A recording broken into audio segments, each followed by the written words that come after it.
My name is Lily Madwhip, and I see things before they happen. Don't stare at me. That's my brother, Roger. He doesn't see things before they happen. I know this, because if he did, he would see what's about to happen to him. Then again, maybe he does. But people like us can't see things that are about to happen to ourselves. I don't know, truthfully. All I know is that in about 3 minutes, Roger is going to die. You're going to die, I tell him. Do you just threaten me? He snarls. Roger is 6 years older than me. He goes to high school and has 2 best friends named Skeeter and Dustin. They like to wear shirts without sleeves that have the names of heavy metal bands on them. Sometimes they hang out in the garage and try to play music like those bands until my dad goes out and yells at them to stop. At his funeral, they're going to wear jackets and ties, and their hair is going to be combed for once. I'll never see them after that, which is nice. I love Roger because, well, he's my brother, but when he's gone, things will be just a little bit nicer. Sorry, Roger. No, I told him truthfully. I'm just trying to warn you. I love you, Roger. Shut up, weirdo. He punches me in the shoulder, and I cry like I'm supposed to, but it doesn't really hurt. Mom's head swivels around on her neck from the front of the car and gives us both that look that says that she regrets having us. I know she doesn't, but all parents think that from time to time. I wonder where I'd be right now if I'd never had kids. No, I'm not a mind reader too. I just know these things. Will you knock it off back there? Mom asks. It's not really a question though. It's an order. Adults can give orders in the form of questions. If you're a kid and you try to do this, it doesn't work. I tried to order Roger to give me back my doll Pascal once by asking him, and he laughed at me and twisted Pascal's head off. Mom had to put it back on, but she's never been one for toy repair, so it's kind of crooked now. I told her I didn't mind, that it gives him personality. Mom and Dad thinks it's weird that I named my doll Pascal. I don't know why. Pascal was an angel after all. People don't think it's weird if you name your doll Gabriel or Michael or Layla, but give it the name Uriel or Gabriel or Pascal, and everyone gives you funny looks. I hug Pascal in my arms and look out of the front of the car. There's a sign that says, Rest Area 1 mile, and beneath it, a smaller sign that says, Next Rest Area 46 miles. At the speed my dad drives, that should take us about half an hour, I think. Rest area coming up, Dad said. Does anyone need to go? We stopped hours back at a McDonald's, and I had a cheeseburger with some fries and a small Sprite. I couldn't finish the burger or the fries, but the Sprite made my tummy happy because sometimes I get a little car sick, so I drank the entire thing. Now I need to go, but this is where Roger dies, so I lie. I don't. Thinking about having to go makes it worse. I crossed my legs. Roger notices. Lily has to go. She's squirming around back here. I don't want her wetting herself all over me. He makes a gross out face. I can appreciate the genuine disgust of being peed on by someone else. But, Roger, I'm trying to save your life here. Mom looks back again, and I shake my head at her. Lily, if you have to go... I don't. She does. I do too. Roger declares. I don't think Roger actually has to go. Dad turns onto the ramp for the rest stop, ending the conversation. There's 2 lanes. One for big trucks and one for little cars. Our station wagon takes the second lane and wraps back around to go up a hill to the parking lot for the rest area. There's some sort of big rock on a pedestal with a commemorative plaque at the base with lots of names of people who are dead. Other families are going in and coming out of the glass-wrapped building. I wonder how far we are from the nearest hospital. Everybody out. Dad declares. Lily, hurry, Mom says as she unbuckles her seatbelt and opens her door. I look over at Roger for one last time and try to smile. He looks back at me. For a moment, there's the faintest glimmer of recognition in his eyes. I think maybe he's going to shut the door and stay in the car. Then he sneers. Then he sneers at me, and the moment is lost. Stop staring at me, weirdo. We all get out. Mom holds my hand as we cross the parking lot, even though I'm not a baby. I keep looking back at Roger and Dad, waiting for something to happen. Roger's going to die. I knew it. I just don't know how. Maybe that big rock is going to come loose from its base and fall right on top of Roger like a boot on an ant.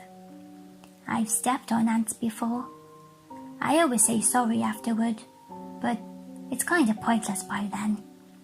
I wonder if his insides will squish out like they do on the ants. The rock does not squish Roger. My mom takes me into the women's restroom where we do our business. The toilets are those ones that flush automatically. They always scare me, like I think the one I'm on won't detect that I'm still on it, and then I'll hear a flush and I get sucked in. I go, but the whole time I'm waiting to hear the shouts and cries from outside. Maybe Roger gets sucked into the automatic toilet. My mom has a word for something like that. Apropos. Roger does not get sucked into the automatic toilets. We meet out in the lobby area where they have an information kiosk and a little cubbyhole filled with sightseeing maps and brochures for hotels and water parks. I want to look at one about an outdoor animal safari zoo, but Dad is in a hurry to get back to the road, so Mom drags me out to the parking lot. We pile into the station wagon with empty bladders. I'm feeling a bit confused because Roger is still alive, and it's been at least 10 minutes since I knew he was going to die. I don't say anything on the matter because Mom and Dad don't like it. They just don't like it when I talk about my premonitions, as they call them. Also, I'd rather not jinx it if I'm actually wrong for once. Roger's kind of mean, but he's my brother, and I love him. I hug Pascal and stare out the window as we pull out of our parking space.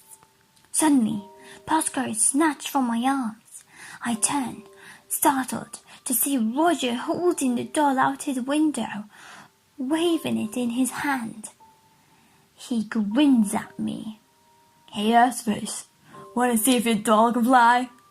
I realize this is the moment.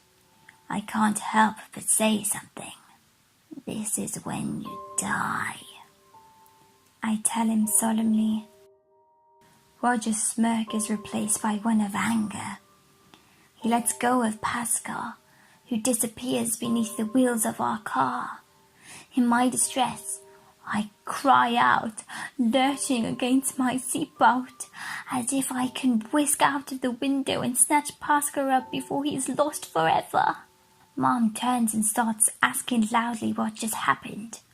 Dad turns to yell at us to stop it. Lily, stop screaming! Roger, what did you do? Yes, Roger, what did you do? My father is looking in the rear-view mirror at what he considers the two biggest mistakes. My mother is passing her glare back and forth between me and Roger.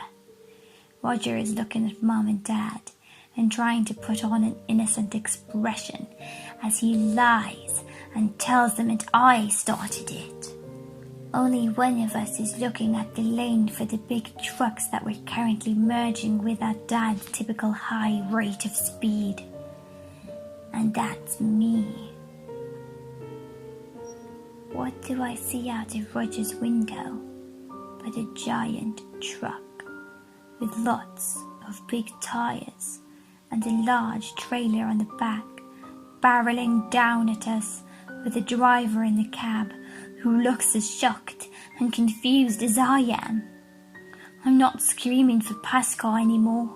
I'm screaming for Dad to brake or steer or anything, but he can't tell the difference between one type of screaming and the next. And anyway, it's too late. Do you know what a T-bone is? I always thought it was a type of steak. My Uncle George ordered a T-bone at a restaurant once.